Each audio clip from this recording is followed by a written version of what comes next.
ایک حلق کے آخری حصے سے نکلتا ہے اور ایک حلق کے شروع والے حصے سے نکلتا ہے. تو ان کی آواز کیسی ہے؟ لَرَأَيْتَهُ خَاشِعًا مُتَصَدِّعًا. اچھا جی، یہ جو قاعدہ آپ کو یہاں پہ نظر آ رہا ہے یہ ہے تنوین. تنوین کے بعد آ گیا ہے میم. یہاں پہ بھی ہے تنوین اور تنوین کے بعد ہے میم. جب کبھی قرآن مجید میں نون ساکن ہو یا تنوین ہو اور اس کے بعد یا آ جائے یا میم آ جائے یا واو آ جائے یا نون آ جائے تو وہاں پہ ادغام بالغنہ کا قاعدہ ہوتا ہے. ادغام تب کہ ان کو آپس میں جوڑ دیا جاتا ہے. بالغنہ کیسے ہوتا ہے؟ کیونکہ غنہ کیا جاتا ہے یہاں پہ. تو ہم نے کیسے غنہ کیا؟ خاشعا متصدعا. اب آپ کو جو کی آواز نظر آ رہی ہے یہ میم غنے کی ہے. جب آپ کو ان کی آواز نظر آتی ہے تو وہ نون کے غنے کی ہے. تو پھر سے آپ اس کو غور سے پڑھنے کا طریقہ سیکھیں. خاشعا متصدعا من خشیت اللہ. جب کبھی وقف پہ ہمیں رکنا پڑ جائے اور اس طرح کی ہا آ جائے یا اس طرح کی تا آ جائے، تا آ جائے وہ بھی ہا بن جاتی ہے، ہا آ جائے تو اس کی آواز بھی آنی ضروری ہے. جیسا کہ اکثر لوگ پڑھتے ہیں خشیت اللہ، بات ختم. بات ختم نہیں ہے. جب تک ہم ادا نہیں کریں گے ہا کو ہم جملے کو غلط پڑھ رہے ہوں گے. تو اسے صحیح پڑھنے کا کیا طریقہ ہے؟ غور دیجئے گا اس پہ. خشیت اللہ. تلک و تلک الامثال و تلک و زبر و اتنی مقدار. وا تلکل ایسے پڑھنا غلط ہے. و تلک الامثال لو نہیں پڑھنا، لو بھی نہیں پڑھنا، تھوڑا سا بھی لمبا نہیں کرنا. و تلک الامثال لام پشلو نضربها للناس. یہ زواد ہے، یہ پر پڑھا جاتا ہے. یہ اس طرح کے 7 حروف ہیں جو ہر صورت میں پر پڑھے جاتے ہیں. وہ حروف کون سے ہیں؟ خا، صا، ضاد، غین، طا، قاف، ظا. یہ وہ 7 حروف ہیں جو ہر صورت میں پر پڑھے جاتے ہیں. تو اسے ہم پڑھیں گے نضربها. اب را جو ہے اسے پر نہیں پڑھ سکتے اس وقت کیونکہ اس کے نیچے زیر ہے. ویسے اگر را کے اوپر زبر اور پیش ہو تو را پر پڑھی جاتی ہے، لیکن یہاں پہ زیر ہونے کی وجہ سے را کو ہم باریک پڑھیں گے. نضربها للناس غنہ. لعلهم يتفکرون.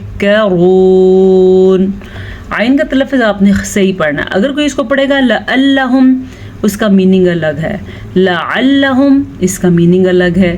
تو جب آپ حرف کو اس کی حیثیت سے بدل دیں گے تو معنی خود بخود بدل جائے گا. اس لیے آپ نے اس کو کیا پڑھنا ہے؟ لعلہم یتفکرون. یہ واو مدہ ہے اور را کو ہم نے پر پڑھنا ہے کیونکہ را کے اوپر پیش ہے. آیت نمبر 21 تک مکمل ہو جاتا ہے ہمارا سبق. آگے سورہ حشر کی 3 آیات رہ گئے اور ان 3 آیات کی بہت ساری فضائل بھی ہیں.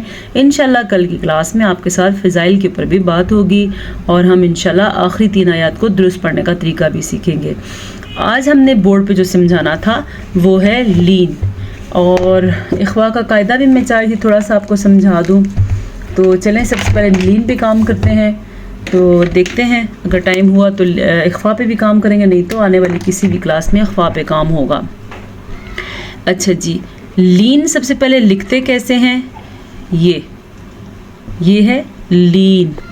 لین کا مطلب ہے نرمی سے پڑھنا. نرمی سے پڑھے جانے والے حروف جو ہیں لین کے وہ 2 ہیں، واو، یا. ٹھیک ہے، یہ 2 وہ حروف ہیں جو نرمی سے پڑھے جاتے ہیں، واو اور یا. اچھا، ان کو نرمی سے پڑھنے کے لیے خاص چیز کیا ہے؟ جب واو کے اوپر ساکن ہو اور اس سے پہلے حرف کے اوپر زبر ہو، جب یا کے اوپر ساکن ہو اور اس سے پہلے آنے والے کسی بھی حرف کے اوپر زبر ہو. یہ 2 چیزیں ہوں اور پیچھے والے حرف کے اوپر زبر ہو تو وہ واو لین اور یا لین بن جاتے ہیں.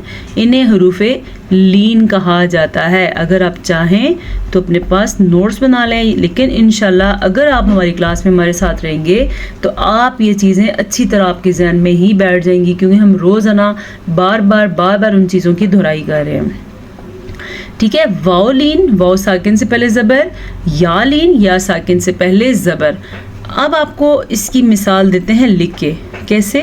جیسا کہ با زبر واو ساکن بو, جیسا کہ حمزہ زبر واو ساکن او, ٹھیک ہے, جیسا کہ یا زبر واو ساکن یو, یہاں تک کہ واو زبر واو ساکن وو, ایسا بھی ہو سکتا ہے. اب ہم لین کی طرف آتے ہیں. جیسا کہ با زبر یا ساکن بئی, ٹھیک ہے, جیسا کہ تا زبر یا ساکن تئی, جیسا کہ سا زبر سا یا ساکن سئی. اسی طرح یا زبر یا ساکن یئی, ایسا بھی ہو سکتا ہے. بس شرط یہ ہے کہ واو ساکن ہو اور اس سے پہلے حرف کے اوپر زبر ہو, یا ساکن ہو اور اس سے پہلے حرف کے اوپر زبر ہو. امید ہے آپ کو حروف لین کے بارے میں بھی اچھی طرح سمجھ آ چکی ہوگی. اگر آپ کو کوئی سوال پوچھنا ہو تو آپ ضرور پوچھا کریں. آپ سے پھر ملاقات ہوگی ایک نئے سبق کے ساتھ. اجازت چاہتے ہیں. السلام علیکم ورحمۃ اللہ وبرکاتہ.